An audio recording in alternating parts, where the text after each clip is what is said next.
questions here. I'm trying to pick and choose here because there's so many. I really have to navigate these carefully here. Does this one make sense? Okay, Lynn writes in. Lynn, Montgomery, Alabama. Okay, it's kind of like 6 or 7 down there. Just relevant kind of to the crux of what we're talking about. You don't have this one? You should have this one. I sent this to you earlier. No, they sent it to all of us. Anyway, do you believe that the intraday low in the S&P is the low for this bear market compared to the 32 low, 1932 low for the S&P? Scott's basically he's still making the link and trying to do the comp between now and the Great Depression. Well, as you know, I was on your show on March 6 when the S&P touched 666, and since then we had this very powerful rally. I don't believe that we will make new lows this year because if the economy and financial conditions worsen once again, they'll print even more money and the deficits will be even larger. So the worse the economic conditions will be, actually, the more markets could go up, funnily.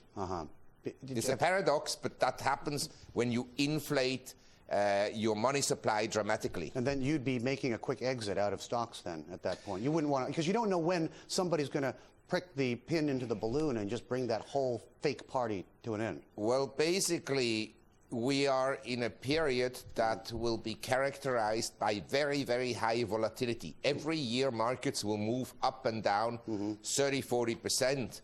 And, you know, we were very oversold on March 6, when the S&P was at 666, and in Asian markets, most markets bottomed out in October, November of last year, and we were once again oversold in March. Now, I would say the markets are not that cheap anymore, and near term, we're rather overbought. Right. So if you have no position, I would not necessarily buy stocks today. I need to find a bond question here. For heaven's sakes, give me a bond, because you know, the opposite side of the equation is obviously make a beeline for bond or something. Here's one from Michael. Do you have the one on hyperinflation there? Can you find that one, Michael?